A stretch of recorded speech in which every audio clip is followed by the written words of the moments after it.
boca, passei a semana um pouco enfermo. E lamentei não poder ter estado com a igreja lá no sítio, né, lá, na sexta-feira. Estava em casa, fiquei ainda brigando com a Cris. Cris, vamos, Cris, você não pode ir, você tem que descansar, você vai estar pregando no domingo. Eu disse, ok, né, Senhor? Estou enfermo, ficar em casa. Vamos fazer o seguinte, então vamos me isolar e vou orar, vou estar com a igreja em espírito. E aí peguei minha Bíblia, fui lá para um cantinho, lá na garagem, escondido, fui estudar um pouquinho mais o texto que ele está falando hoje e estando com vocês em espírito de oração. Mas, amados, eu acredito que Deus tem falado grandiosamente para a igreja nesses últimos domingos que eu estive aqui com vocês. E o pastor Dino criou a trilogia e a gente passou por ela e falava de algumas coisas que nós vamos também discutir hoje à noite. Mas, hoje pela manhã, né? O hábito da noite. Foi, né? Mas, interessante ainda que quando a Mel pregou domingo, ele disse, rapaz, eu acho que a trilogia agora vai começar com a Mel, depois o próximo sou eu, não sei quem vai ser o terceiro. Aí foi eu que procurei a Mel no final, porque fazia tempo que eu queria trazer essa palavra para a igreja, porque eu acho que ela tem tudo a ver com a gente. Então vai ser uma trilogia, uma outra, viu, pastor Dino aqui, eu acho que inspirada por Deus. Vamos abrir as nossas Bíblias em Isaías 52. Isaías 52. Quero dizer também que hoje é uma prévia, é um warm-up, para quem gosta, para o nosso próximo estudo que vai ser ministrado pelo Clélio. Porque o Clélio vai estar falando no Fundamente sobre Cristo no Gênesis. Gênesis é o quê? Antigo Testamento. E a gente tem uma revelação extraordinária do Senhor nesse texto que nós vamos ler hoje. Então lembra, nós estamos esquentando para todo mundo que se inscreveu e está aqui 9 horas no próximo domingo no Fundamente, ok? Cristo no Gênesis. E nós vamos ver agora um texto em Isaías que fala sobre o Senhor e servo. E é o tema da gente de hoje. Jesus, Senhor e servo. E, gente, eu gostaria de ler esse trecho completo, 52:13 a 53:12, porque, na verdade, ele é uma canção, não parece, mas é uma canção, uma das canções sobre servo do livro de Isaías, e que neste texto, como nós vamos ler, fala especificamente sobre o serviço do Senhor Jesus. Então vamos ler o texto? Isaías, capítulo 52, iniciando no versículo 13. Eis que o meu servo procederá com prudência, será exaltado e elevado e muito sublime. Como pasmaram muitos à vista dele, pois o seu aspecto estava muito desfigurado, mais do que o de outro qualquer, e a sua aparência, mais do que a dos outros filhos dos homens. Assim, causará admiração às nações, e os reis fecharão a sua boca por causa dele, porque aquilo que não lhes foi anunciado verão, e aquilo que não ouviram entenderão. Quem creu em nossa pregação e quem foi revelado o braço forte do Senhor? Porque foi subindo como renovo perante ele, como raiz de uma terra seca. Não tinha aparência, nem formosura. Olhamo-lo, mas nenhuma beleza havia que nos agradasse. Era desprezado, mais rejeitado dentre os homens. Homem de dores e que sabe o que é padecer. E como um de quem os homens escondem o rosto, era desprezado e dele não fizemos caso. Certamente ele tomou sobre si as nossas enfermidades e as nossas dores levou sobre si. E nós o reputávamos por aflito, ferido de Deus e oprimido, mas ele foi traspassado pelas nossas transgressões e moído pelas nossas iniquidades. O castigo que nos traz a paz eterna estava sobre ele, e pelas suas pisaduras fomos sarados. Todos nós andávamos desgarrados como ovelhas, cada um se desviava pelo seu caminho, mas o Senhor fez cair sobre ele a iniquidade de todos nós. Ele foi oprimido, humilhado, mas não abriu a boca. Como um cordeiro foi levado a matador, e como ovelha muda perante os seus tosqueadores, ele não abriu a boca. Por juiz opressor foi arrebatado, e da sua linhagem quem dela cogitou? Porquanto foi cortado da terra dos viventes, Por causa da transgressão do seu povo ele foi ferido. Designaram-lhe a sepultura com os perversos, mas com o rico esteve na sua morte, posto que nunca fez injustiça, nem dolo algum se achou em sua boca. Todavia, ao Senhor agradou moê-lo, fazendo-o enfermar. Quando der ele a sua alma com oferta pelo pecado, verá a sua posteridade e prolongará os seus dias, e a vontade do Senhor prosperará nas suas mãos. Ele verá o fruto do penoso trabalho de sua alma e ficará satisfeito. O meu servo, o justo, com seu conhecimento justificará muitos, porque as iniquidades deles levará sobre si. Por isso eu lhe darei muitos como a sua parte, e com os poderosos repartirei o despojo. Porquanto derramou a sua alma na morte, foi contado com os transgressores, contudo levou sobre si o pecado de muitos, e pelos transgressores intercedeu. Amados, sobre quem fala esse texto? É óbvio, né? Para nós. Que temos a palavra revelada e que pela misericórdia do Senhor temos o privilégio de tê-la registrada em nossas mãos. Mas você sabe quando esse texto foi lido? Ou foi escrito? Aproximadamente 700 anos antes de Cristo. 700 anos antes de Cristo. Então apaga tudo que você sabe sobre Jesus e começa a meditar nesse texto comigo na noite de hoje. Na manhã de hoje, mais uma vez. Porque para a gente, verdadeiramente é muito fácil pegar uma profecia que já foi cumprida e entendê-la. Mas para aquele povo que estava lá recebendo aquela profecia naquele momento, era bem difícil. Eu não sei o que aconteceria com nós se nós escutássemos isso, nós seríamos loucos. Eu não sei quem é essa pessoa que vai vir, que será traspassado, que será enterrado, será humilhado, mas será enterrado entre os ricos. É um texto um pouco realmente confuso até. Mas ele nos deixa muito claro para nós que já conhecemos. Nós temos um comentarista bíblico, Henry Matthews, que ele diz que esse texto é um evangelho com antecedência de 700 anos. O evangelho trazido a nós 700 anos antes. E o que é que ele tem a ver com a gente hoje? A Igreja de Cristo Salinas, até onde eu entenda, é uma comunidade cristã que tem como um dos seus principais propósitos o servir. E eu acredito que se você entrou nessa jornada com o pastor Dino, Mel, liderança e todos nós, é porque você também quer ser um servo. Mel falou de inspiração. Em quem melhor se inspirar? Aliás, o único a nos inspirar para nos tornarmos servos se chama Jesus Cristo. E nós vamos, lendo esse texto, ver o que ele nos ensina especificamente sobre a questão de serviço. O texto é sobre serviço, o texto é sobre alguém que dá a sua vida, o texto é sobre sofrimento, mas estranhamente, ele começa com um título, com versículos que são uma verdadeira proclamação divina. Só para, a título de curiosidade, a gente pode dividir esse texto em 5 partes. Eu vou falar dessas 5 partes brevemente, tá? E a primeira parte é uma proclamação divina, que são os primeiros versículos que antecedem ao capítulo 53. Né?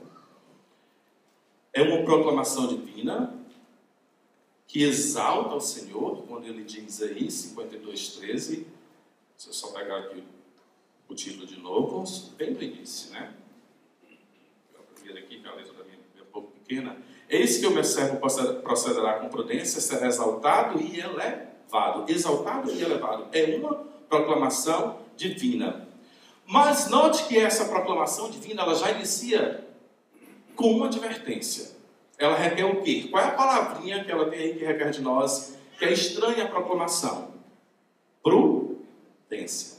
Eis que o meu servo procederá com prudência. não uma prudência qualquer. A sabedoria do servo do Senhor significa aceitar fins e meios determinados por Deus. Talvez a primeira dica para a gente hoje. Prudência. Meu servo será levado, ele agirá com prudência. Prudência e sabedoria. Significa aceitar desígnios de Deus para as nossas vidas. Cristo conhecia o seu propósito. Ele saberia que haveria sofrimento. Mas Isaías também nos revela este sofrimento nesse giro de 180 graus. A gente começa com exaltação e vem para sofrimento em toda situação, deixando muito sem entender. Onde é que a gente é exaltado e vai passar a sofrer? Como Deus faz as coisas. Ele diz, antes de ser exaltado, Deus nos diz que seu servo será o quê? Humilhado. Sua aparência e seu aspecto serão desfigurados por maus tratos, de maneira que não o reconheceremos. O que aprendemos já no início desse texto é que a sabedoria do homem é completamente diferente da sabedoria de Deus. O que os homens esperavam enquanto Senhor, o que os homens esperavam enquanto Salvador, alguém que seria exaltado, não vamos perder o contexto que o povo judeu esperava um Messias. Vem de uma forma completamente diferente, e ele não veio porque ele queria vir daquela maneira, mas ele veio daquela maneira porque o Senhor Deus determinou que daquela maneira deveria ser feita. Não é segundo o meu propósito, não é segundo o seu propósito, é segundo o propósito de Deus, e Jesus já inicia nos dando esse exemplo. Com certeza, Jesus testifica deste princípio quando convoca seus seguidores a tomarem a sua cruz e segui-lo. Quando Jesus diz que os últimos serão os primeiros. Quando nos convoca a amar os nossos inimigos. Não. Essa sabedoria do Senhor não segue a nossa lógica. É uma sabedoria um pouco confusa. Ela não é uma sabedoria que eu e você podemos entender. Paulo, no capítulo 2 de sua carta aos Filipenses, não somente confirma o cumprimento dessa profecia, é interessante perceber também que tudo que está nesse texto será cumprido na pessoa de Jesus. E Paulo vem nos falar disso em Filipenses quando ele diz: tendo em vós o mesmo sentimento que houve também em Cristo, qual subsistindo em forma de Deus, não julgou como usurpação ser igual a Deus. Antes fez o quê? Esvaziou-se de si mesmo, tomando a forma de servo. Paulo vem e vai citar e vai lembrar Isaías, tomando a forma de servo, a nossa figura, a nossa imagem, aquele a qual nós devemos olhar se nós pretendemos ser realmente dignos de sermos chamados de servos. Amados, Deus requer do seu servo obediência. E a Mel já falou muito sobre isso no último, por isso que eu disse que é uma trilogia que foi inspirada aí. Deus requer do seu servo obediência, requer que o seu servo tome suas decisões conforme a vontade dele e não conforme a sua vontade. O temor do Senhor é o que? O princípio de toda? Se você não está tomando as suas atitudes ou as suas decisões debaixo do temor do Senhor, cuidado, meu irmão. Muito cuidado. O temor do Senhor é princípio de sabedoria. Busquemos essa prática nas nossas vidas. O servo que serve segundo a vontade de Deus e não segundo a vontade própria será o quê? Segundo o texto, exaltado. Mas veremos que essa não é uma mensagem de apologia ao triunfalismo cristão, e eu quero deixar bem claro que eu sou totalmente contra todo e qualquer evangelho triunfalista. Nós estamos falando de Jesus exaltado, mas nós não estamos falando aqui de igreja exaltada. Tá? A segunda parte desse texto nos remete a alguns aspectos nada gloriosos desse servo. Mas deixa eu falar um pouquinho mais sobre o triunfalismo, porque o texto começa com essa proclamação. Nós devemos ser totalmente contra ela. Não venham para Jesus esperando que você vai encontrar todas as coisas perfeitas aqui na terra, se não for olhando através das lentes dele. Veremos que essa mensagem, a segunda parte desse texto, vamos passar para a segunda parte, desculpem. A segunda parte desse texto nos remete a alguns aspectos nada gloriosos da vida. E a gente vai para a segunda parte. Primeira parte, os 3 primeiros capítulos, 3 primeiros versos falam de uma exaltação. Segunda, muito obrigado, irmão. A segunda fala um pouco da vida e de alguns aspectos da vida de Jesus. O que é que ele começa? Com uma questão retórica. Quem creu em nossa... E a quem foi revelado o braço do Senhor? Isso nos diz o quê? Que muitos não iriam crer, muitos iriam combatê-la e questioná-la, e por isso não queriam conhecer o Senhor. A palavra seria proclamada, muitos não creriam. Quem creu em nossa pregação. Mas aqui nós temos uma advertência para nós, mais uma vez. Esses 2 pensamentos são paralelos. Quem nunca creu em nossa pregação e a quem foi revelado o braço forte do Senhor. Onde é que eles se unem? Acreditar na mensagem proclamada, esta que vocês carregam, e experimentar o poder do Senhor são 2 lados de uma só moeda. Deixa eu repetir. Acreditar na palavra proclamada, a mensagem de Deus, e experimentar o poder do Senhor são 2 lados de uma só moeda. Aquele que crê é aquele que experimenta o poder do Senhor. Nós estamos falando de quê, meu irmão? Duas letras. Fé. Tomar decisões, decidir ser servo, requer. Eu creio naquilo que está sendo pregado aqui diariamente. Teologia, amados, ela não é abstrata. Por mais que a gente queira abstrair e tornar algo difícil, ela é concreta. Nós estamos sendo convocados aqui a praticar aquilo o qual nós pregamos. A expressão o braço do Senhor se refere ao poder de salvar o seu povo. Foi o braço do Senhor que tirou Israel do serviço do Egito na antiguidade, e é o braço do Senhor que hoje nos tira da escravidão do pecado para uma vida de liberdade em Cristo. O que está te prendendo nesta vida, meu irmão? Ele teve poder para levar todo aquele povo, ele tem poder para fazer o que ele quer na tua vida, se assim tu permitires. E se render a ele a maneira como nós deveríamos nos render. Liberdade em Cristo, no entanto, não vamos confundir. Liberdade em Cristo é servir ao Senhor como ele serviu a Deus, sendo obediente ao sacrifício da cruz. Eu gosto muito dessa frase. O poder de Deus reside na cruz. Reside na cruz. Se a gente for estudar um pouquinho mais esse texto de Isaías, a gente vai ver que o profeta clama: desperta, desperta, arma-te da força, desperta, desperta, arma-te de força, braço do Senhor. Desperta como nos dias passados, como nas gerações antigas. Não és tu que abateu o Egito?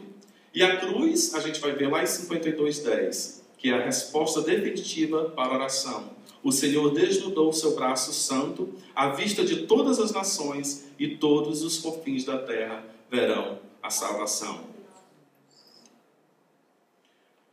Houve muitos que não acreditaram na palavra de Deus, na mensagem pregada. Isso foi verdade lá em Isaías, foi verdade no tempo de Jesus. Mas, infelizmente, a Mel acabou de completar o que eu ia dizer, é verdade hoje. Mas eu não estou falando das portas externas, não. Eu estou falando dentro da igreja. Quando eu estou dizendo que a gente não acredita, eu estou querendo dizer que muitas vezes nós queremos tomar as nossas decisões sem consultar o Senhor. Que nós dizemos que o Senhor pode todas as coisas, no entanto nós vamos à frente e fazemos antes dele. Que nós fazemos nossos planos, mas esquecemos de orar antes. que nós tomamos nossas decisões no trabalho sem pensar o que o Senhor está pensando daquilo. Que nós educamos nossos filhos sem pensar como é que o Senhor gostaria que nós educássemos nossos filhos. Nós precisamos crer na pregação dentro das nossas próprias quatro paredes. Mas quem acreditaria em tal pregação, a pregação de um homem de origem humilde, a pregação de um homem de origem desfigurada? E aqui nós já temos mais alguns aspectos. O primeiro foi a descrença na mensagem durante a sua vida. E o segundo aspecto é a sua origem humilde, sua origem desfigurada, ele foi desprezado. Quem acreditaria que o braço forte do Senhor se revelasse, teria a aparência que Jesus Cristo teve, alguém desfigurado pelo sofrimento, alguém desprezado, o mais rejeitado entre os homens? O texto sugere que o servo do Senhor seria confrontado com dificuldades. E quando nós enfrentamos as nossas dificuldades, nós esquecemos que Jesus também passou por elas. O povo judeu esperava por um Messias com características opostas às de Jesus, esperava um rei, um conquistador dos padrões da época. Mas as origens de Cristo também não pareciam ser promissoras. Elas são comparadas à raiz de uma terra seca. O Evangelho de João, em 1:43-6, narra que Filipe, após o seu primeiro encontro com Jesus, ele vai a Natanael e ele diz o quê? Achamos aquele de quem Moisés escreveu na lei e a quem se referem os profetas, Jesus, o Nazareno, filho de José. E aí? Jesus, o Nazareno, Nazaré, aquela cidade, José, o carpinteiro. Qual é a reação de Natanael? Quem lembra? Pode sair alguma coisa boa de Nazaré? Achei interessante. Eu e Cris passamos um tempo estudando fora e Tim Keller é um dos grandes pregadores em Nova York e na igreja dele, e eu não estou falando nada sobre hoje, não, sobre o Tim Keller mesmo, me veio à memória isso hoje. Tim Keller é um dos maiores pregadores hoje, renomado em Nova York, e ele tem 4 igrejas em Nova York, que é a Redeemer, e ele faz o seguinte: ele não anuncia onde ele vai pregar. Ele tem 4 pastores em cada igreja diferente, e ele não coloca, nem no boletim, nem no site da igreja, para que ninguém vá escutar a pregação do Tim Keller. Você tem que escutar a pregação do Senhor, ou o Senhor vai falar através de quem vai estar ali naquela noite. E a pessoa só sabe quem vai estar pregando no dia. E ele se divide, os 4 pastores nas 4 igrejas de Nova York. E eu achei isso interessantíssimo, porque nós às vezes buscamos ouvir o pregador e esquecemos de ouvir aquele do qual, nós estamos pregando, que é a palavra. Isso serve para nós. Tá? Mais uma coisinha. Mas contrariando a nossa visão, essa visão que nós esperamos ver sempre no homem, Isaías 11:2 narra de seguinte maneira a origem de Jesus. Olha, que a gente vê a origem de Jesus como o quê, Terra seca. E aí olha que aqui 11:1-2, não precisa abrir, mas Isaías 11:2 narra: do tronco de Jessé sairá um rebento e das suas raízes um renovo. Repousará sobre ele o Espírito do Senhor, o Espírito de sabedoria e de entendimento, o Espírito de conselho e de fortaleza. Sabe o que significa a palavra renovo aqui nesse contexto? É aquele brotozinho que nasce de uma árvore quando você quebra, sabe que nasce uma folhinha nova, verdinha, que fica tão bonitinho. É isso que significa a palavra renovo. É isso que nós temos quando a Bíblia está nos convocando a isso. Porque ele veio para quê? Para trazer vida a algo que estava morto. Quem é esse algo que estava morto? Eu e você. Quando nós tomamos as nossas decisões sem buscar o Senhor, nós estamos simplesmente dizendo: Senhor, sou eu que tomo conta, não és tu. Nós precisamos morrer. O processo de mortificação para Cristo é algo constante, deve ser algo constante na vida do cristão. Mortificação para Cristo é negar a si mesmo.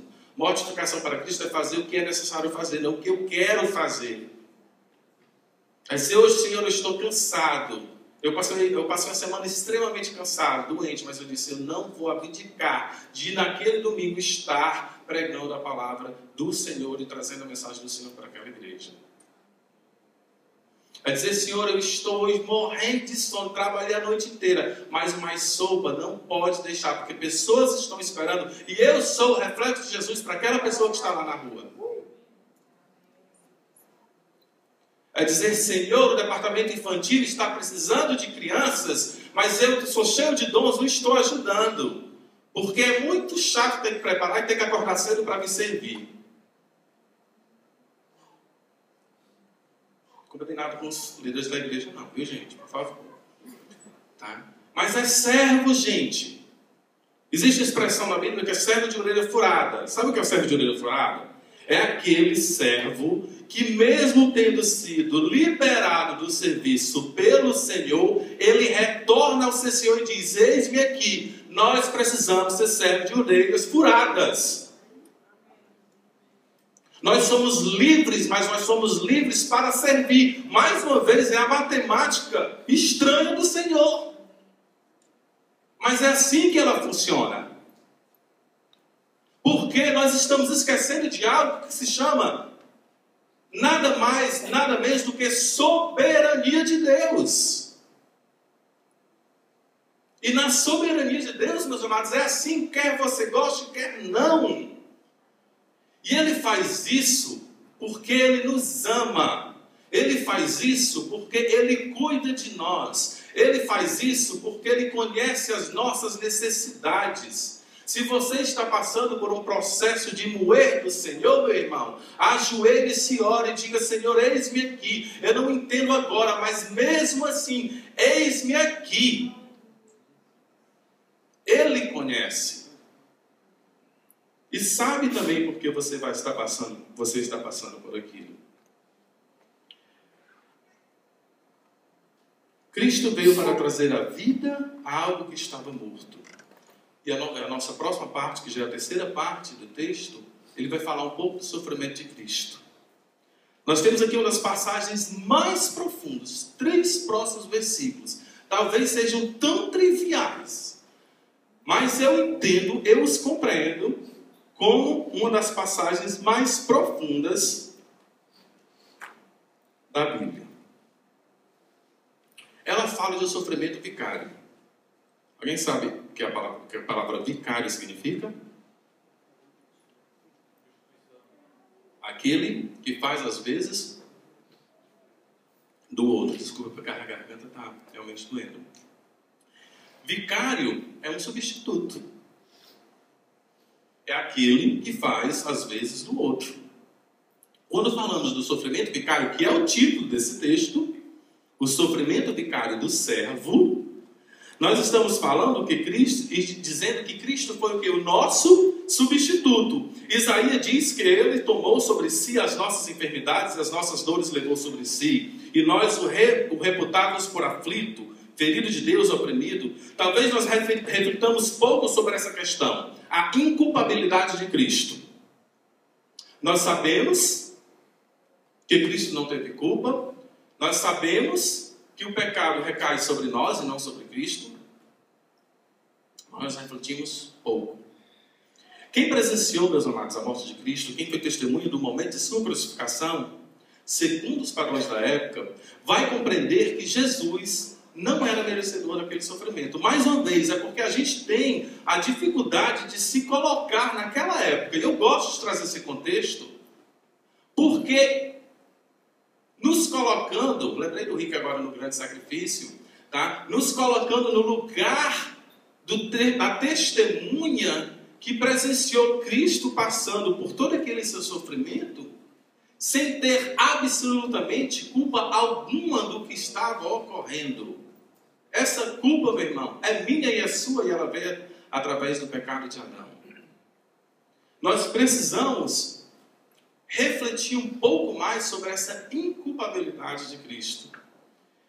Nele não havia culpa, Cristo não morreu por seu próprio pecado, pois não tinha pecado algum. Ele foi tentado em todas as coisas, a nossa semelhança, mas sem pecado ele foi encontrado, diz Hebreus 4,15. Sem pecado ele foi encontrado. Ah, Alessandro, é muito bom. Aí vou falar de outra questão, fundamento está bom, viu gente? Que a Roberta já discutiu na primeira aula dela, foi na segunda. Nós também esquecemos que Cristo foi homem. E que quando ele foi homem, ele passou, aqui a gente acabou de ler o texto, pelas mesmas dificuldades que nós passamos. Se você é servo, você entende que esse Jesus passou pelo que você está passando hoje. E que ele vai, sim, sanar as tuas questões e os teus problemas. Para isso, nós requeremos submissão. Domingo passado. Vamos continuar? Na verdade, Jesus estava tomando sobre si a pena aplicada a Adão e sua posteridade. Maldita é a terra por tua causa, lá em Gênesis. Em fadigas obterás dela o sustento dos dias de tua vida. 19 temos, no suor do teu rosto comerá o teu pão, até que torne a terra. Sabe o que é tornar a terra, meu irmão? Quer? Oi. Espiritualmente, o que significa isso para a gente? Separação. É disso que Gênesis está falando. No pecado, nós nos separamos, estamos revendo um pouquinho, né? Mas é interessante a gente estar relembrando isso, porque, igreja, Jesus veio resgatar-nos nada mais, nada menos do que da morte. Era onde nós estávamos. Livrar-nos da morte física e também da morte espiritual. Tiago 1, 14 e 15 nos narra os caminhos que dão origem do pecado. A gente vai ver que diz que cada um é tentado pela sua própria cobiça, quando esta o atrai e seduz. Então a cobiça, depois de haver concebido, dá a luz ao pecado, e aí o pecado é consumado. Morte significa separação.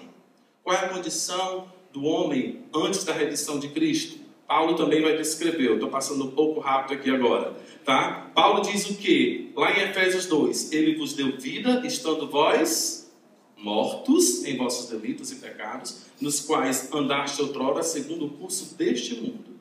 Diz mais, segundo o príncipe da potestade do ar. Quem está te orientando nas tuas decisões? Jesus? É forte, né? Tem gente que não gosta de falar disso, não. Ou o príncipe das potestades do ar. A gente também tem medo de falar dessas coisas, mas a Bíblia fala isso. Por que a gente não vai falar? Quando você está se negando ao serviço, quem está te orientando nas tuas decisões? Quando muitos estão perecendo, Cris, eu e o Agripino, que depois eu vou apresentar a vocês, todo mês de julho e dezembro, por isso que eu não posso passar integralmente com vocês, passamos no sertão. São minhas férias. Levando a palavra a cantos distantes, talvez só 80 ou 90 quilômetros às vezes da capital, onde a gente chega e quando eu falo isso, me dá vontade realmente de chorar. A gente encontra pessoas que a gente pergunta a seguinte coisa: nós viemos aqui falar com Jesus, a pessoa diz, não, mas ele não mora aqui não. Ou ela tem aquela compreensão de Jesus, que Jesus é o Deus, é aquela pessoinha que está nos braços de Maria, e nós não podemos culpá-lo sobre essa percepção, porque nós não levamos a verdade a ele, mas Jesus é aquele Deus indefeso, nos braços de uma mulher, a qual nós recorremos. Quem nunca assistiu aqui o Alto da Compadecida, aquilo retrata o Nordeste de uma maneira maravilhosa.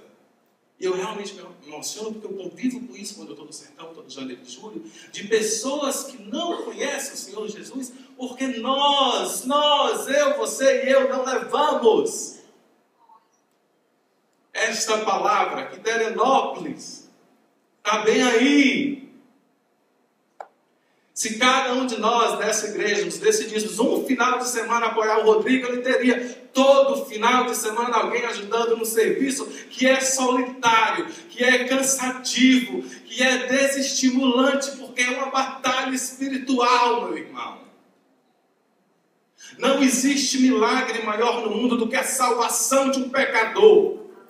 Quando você está no fronte, como o Rodrigo está, você é o tempo todo, baleado por obras do maligno, tentando que a palavra de Deus não venha chegar àquelas pessoas. Eu tive o desprazer, eu não sei se eu digo prazer, eu gosto de dizer desprazer, de entregar a Bíblia a uma mulher que abraçou a palavra de Deus. Mas, gente, foi dessa maneira, ela abraçou assim, há 30 anos que eu queria receber a Bíblia, 30 anos! E nós temos 3, 4 e não lemos. 30 anos e ninguém vai falar assim, mas ele estava a 150 quilômetros de uma capital. Serviço, meu irmão, é deixar os nossos confortos. Serviços, meu irmão, é saber quem nós realmente temos como Senhor. Este Senhor e este servo que vem agora e que a gente traz todo o sofrimento que foi por mim e foi por você, meu irmão.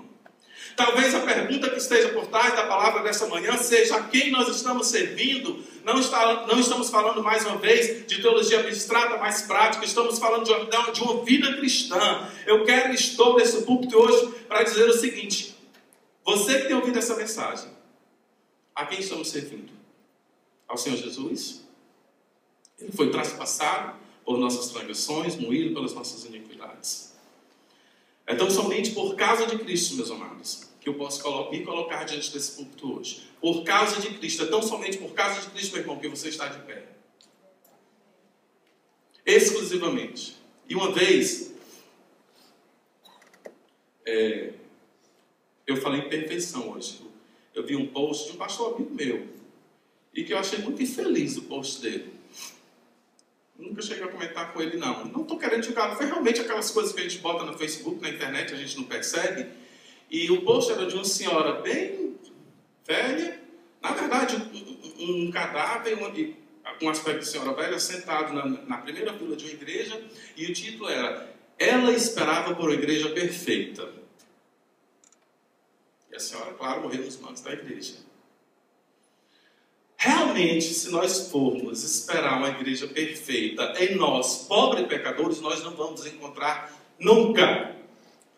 Mas, e aí foi onde eu fiquei triste com o post, porque se nós olharmos para o meu irmão como um espelho de Cristo, e eu ser esse espelho de Cristo para ele, nós teremos sim uma igreja perfeita, nós teremos sim uma igreja que exorta um ao outro, nós teremos sim uma igreja que escuta a palavra e quer segui-la. Essa é a igreja perfeita, a que se esconde atrás da pessoa de Jesus Cristo, a que não aparece, mas a que está rendida aos pés do Senhor. Sim, existe uma igreja perfeita em Cristo Jesus. Ela é possível sim, não me diga que não é. Não estou sendo fanista, não estou sendo aqui pensando no impossível. Eu estou crendo num Deus a quem eu sirvo. E nós precisamos exercitar a nossa fé. Nós queremos sentir. Eu fiquei preocupado no aniversário da igreja. Eu nunca compartilhei escondido, não é nada demais não. Não é nada demais não, mas eu não compartilhei contigo não. Mas eu fiquei preocupado quando eu vi o projeto da igreja. Eu achei belíssimo. E eu sei, pelo pouco que eu conheço, pastor Dino e Mel, que o que eles menos querem fazer dessa igreja é um clube social. Pelo pouco que eu tenho andado com eles, eu tenho sentido isso no coração e eu acredito que todos vocês que estão aqui concordam comigo. E eu me preocupei porque eu vi uma igreja belíssima. E eu me preocupei porque eu pensei: qual será a motivação do povo de Deus para entrar nessa igreja? Qual a sua motivação para estar aqui hoje, nesta manhã? É para o seu bel prazer? É para um descargo de consciência? Ou para chegar e perguntar: Senhor, aonde tu queres que eu te sirva? Aonde tu queres que eu te sirva? Nós estamos aqui, a igreja tem vários departamentos, ou ministérios, sei lá o que você queira chamar. Mas participe, meu irmão. Participe. Submissão. Deixa eu ver quanto tempo eu tenho, senão eu contar essa história. Eu não. 11h36. Se eu encher o saco, vocês dizem que eu paro. É porque eu prego demais meu Espírito Santo é a Cris. Ela fica ali só me olhando. Essa é minha esposa. Aí quando eu estou passando, ela faz uma cara assim, eu já sei que eu estou passando do limite do tempo. Eu vou estar cansado. Mas a gente teve uma experiência muito legal. Ela tem a ver um pouco com isso. De dependência no Senhor. Quando eu estive no Congresso Brasileiro de Missões, Sérgio, que é o presidente da missão, ele me convocou a estar integral. Nós não somos integrais ainda na obra. Mas ele nos convocou e a gente ficou cheio de preocupação. Alguns já conhecem essa história. A gente postou de propósito, Senhor, a gente sempre teve o trabalho, Senhor, a gente já tem nossa renda, e aí se a gente for para a tempo integral, quem vai sustentar a gente, tudo mais. A igreja me conhece como alguém que apoia missões, né, alguém que vive dependendo de missões, o que a gente vai fazer? Tudo bem, Sérgio, aceitei o desafio, vamos pensar em ser integrais para a obra. E aí eu estava em casa assistindo, foi na semana antes desse desafio, eu estava em casa assistindo Globo Repórter, né, e a reportagem era o seguinte, sobre aquelas pessoas que trabalham com aquilo que elas gostam de fazer. Então, sabe, o cara gosta de fazer videogame, então ele passava o dia jogando videogame. E nessa reportagem tinha um cara que ele era o chocolatier da Copenhague, que chama? Chocolatier, ou seja, o trabalho dele é só provar o chocolate. Ele determina o gosto do chocolate, né? Ele sabe tudo de chocolate. Então ele diz, esse aqui tá bom, pá. Esse aqui joga fora, pá. O cara, né? Ele é o cara, né? Aí ele disse assim, ó. Na reportagem ele fazia chocolate para a família e para os amigos, né? Eu digo, ai, Cristo, já pensou? O que é? Olha, se o cara faz em grande produção chocolate excelente, imagina aí um chocolate caseiro preparado lá com a família dele, para os amigos. Deve ser assim tudo. E fomos lá para o congresso, e desse congresso fomos para a casa de um amigo, Fúvio, que mora lá em São Paulo. Estamos na casa do Fúvio, mais ou menos pelas tantas, compartilhando com o Fúvio do chamado, do desafio que tinha sido feito para a gente, alguém bateu a porta. E aí Fúvio foi atender, lá vem Fúvio, né? Foi bem engraçado. Com caixinha, né? Alessandra, é pra ti, digo. Tá doido, né? Tô em São Paulo. O que é pra mim? Que história é essa, Fúvio? Essa caixa é pra ti, mandaram pra ti. Meu vizinho mandou pra ti. Eu digo, o que é, Fúvio? Abre aí. Ele abriu na caixa de chocolate. Eu digo, uau! Eu digo, Alessandra, tu assistiu o Globo Repórter semana passada? Era do cara. Eu falei, esse cara é meu vizinho, ele que fez, mandou pra ti. A minha mãe compartilhou que os missionários do sertão pra cá, ele mandou pra ti. Ele decidiu fazer e mandou. Amado, deixa eu dizer uma coisa para vocês. Isso é mimo de Deus. Isso é mimo. Mas eu quero dizer para vocês que eu não preciso de caixa de chocolate, nem tampouco você. Mas sabe o que era que eu precisava saber naquela hora? Olha, eu cuido dos mínimos. Olha, eu te dou até o que tu não precisa.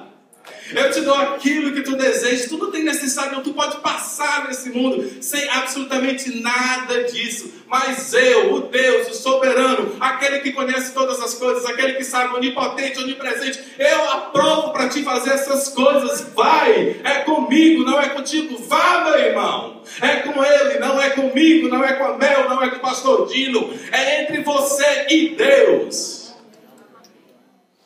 É entre você e Deus. Uma mera caixa de chocolate de Senhor é demais, é muito mimo para mim, eu não preciso disso. Mas era a mensagem que o Senhor estava falando comigo através de uma caixa de chocolate. E Ele pode fazer isso com você. Sofrimento. Getsemane, meu irmão. Que momento fenomenal na vida de Cristo. E aí vou refletir sobre algo mais. Eu estou me caminhando, esse é o quarto tópico, só falta mais um. Estou me caminhando para o final. Getsemane, que você queira. Que momento fenomenal na história de Jesus Cristo para nos ensinar. Porque aquele Jesus que foi homem tomou uma decisão. Eu vou seguir aquilo para o qual o Pai me enviou. Jesus poderia ter desistido, meu irmão, ele era homem. Você já pensou nisso? Naquela hora não era o Deus que estava ali, não, porque se fosse, ele não poderia substituir os nossos pecados. Naquela hora era o Jesus homem, encarnado por uma virgem, porque tinha que ser assim para se cumprir a profecia. Mas ele decidiu o quê? Vou ser obediente até a morte, e a morte de cruz. Ele foi abandonado. Os discípulos não conseguiram nem orar com ele. Jesus sabia o que estava por vir. Ele sabia que em breve as autoridades eles estariam com as autoridades. Sabia que iria enfrentar a morte. Ele convoca os seus discípulos a orar, a vigiar, porém, estes falham em acompanhar Jesus, mas mesmo assim Jesus continua orando. A sua dor por vir será tão grande, e ele sabe disso. Pai, se você tem dúvidas sobre a humanidade de Cristo, reflete sobre esta expressão. Pai, se possível, afasta de mim este cálice.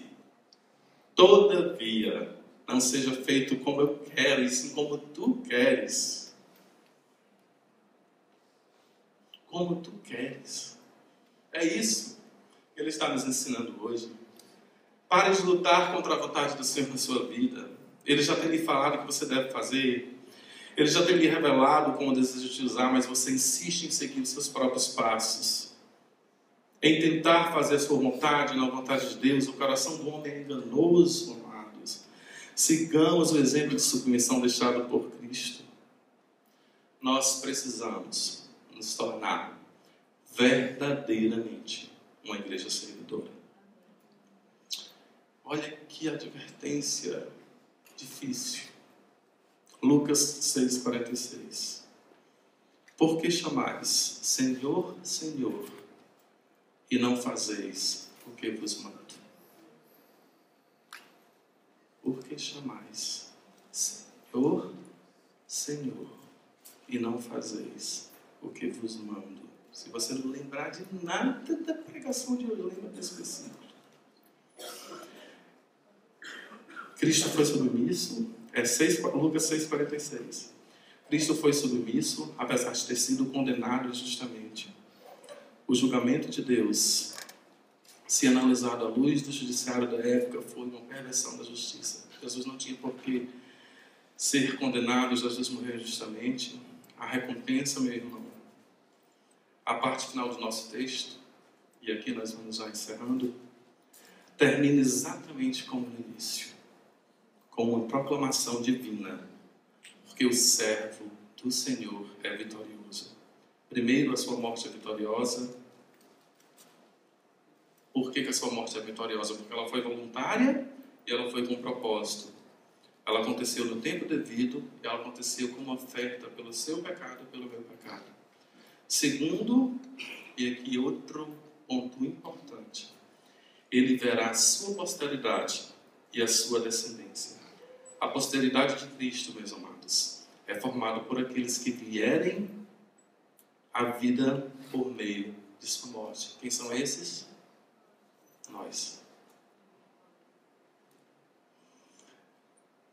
O Salmo 22, 30 a 31, também maravilhoso, nos diz que a sua posteridade o seguirá. Presta atenção, nós somos a posteridade. Olha o que o salmista diz.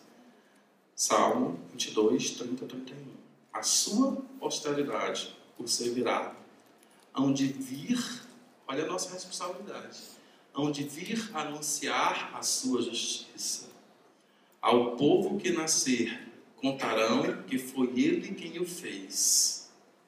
Eis aqui o nosso grande chamado a servir. Ao povo que nascer, contarão que foi ele quem o fez. Quando me falam para pregar sobre missões, eu digo, não existe pregar sobre missões, não é? É a Bíblia, é cumprir. Proclamação do Evangelho é uma obrigação nossa. E sabe o que nós fazemos? Sabe aquelas figurinhas, aquela fitazinha amarela dos filmes americanos? Está aqui, ó.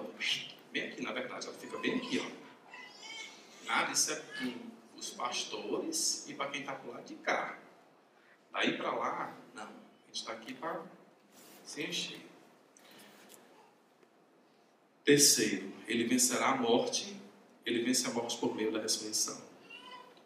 Para concluir, Isaías 53 levanta uma questão. Por quê? O que motivou Cristo a suportar tanta dor? Que motivação o capacitou a resistir a tantas tentações, a não responder a tanta humilhação e flagelo? E eu gostaria de responder, não com João. A resposta é o amor.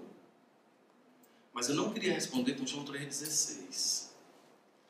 Porque, apesar de eu gostar muito de João 3,16, e o que eu vou dizer agora eu aprendi com o Cláudio, uma pregação dele.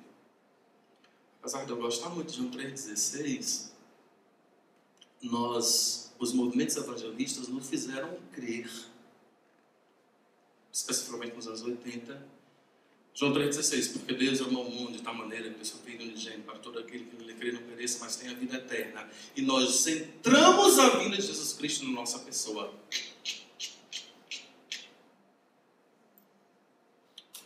Para que nós tivéssemos a vida eterna, para que nós podemos honrá-lo, glorificá-lo e exaltá-lo. Me desculpe, meu amado, o fim da palavra de Deus não é você, é a glória de Deus. Aleluia. Muito cuidado com a interpretação de João 3,16. O centro, aliás, eu não diria, a Bíblia não é antropocêntrica, voltada em você. Eu diria que ela não é nem cristocêntrica, centrada em Cristo. Eu diria que ela é cristotélica, ela aponta para Cristo. E você deve apontar para Cristo. Sua vida deve apontar para Cristo. E o que eu disse que eu aprendi com Cláudio é o encerramento da minha pregação. Ou mais ler João 3,16 não. É 1 João 3,16. Nisto conhecemos o amor, que Cristo deu sua vida por nós. Amém. Mas continua. E devemos dar a nossa vida pelos nossos irmãos. Que a gente possa encerrar essa nossa pregação dessa noite com isso. Meditando sobre 1 João 3,16. É a mesma referência, só que vem de João, 1 João. Tá? Que nós devemos dar a vida pelos nossos irmãos. Que Deus abençoe a todos vocês. Que vocês sejam desafiados. Que saiam daqui hoje assim, incomodados a ser mais servo nesta igreja. Amém?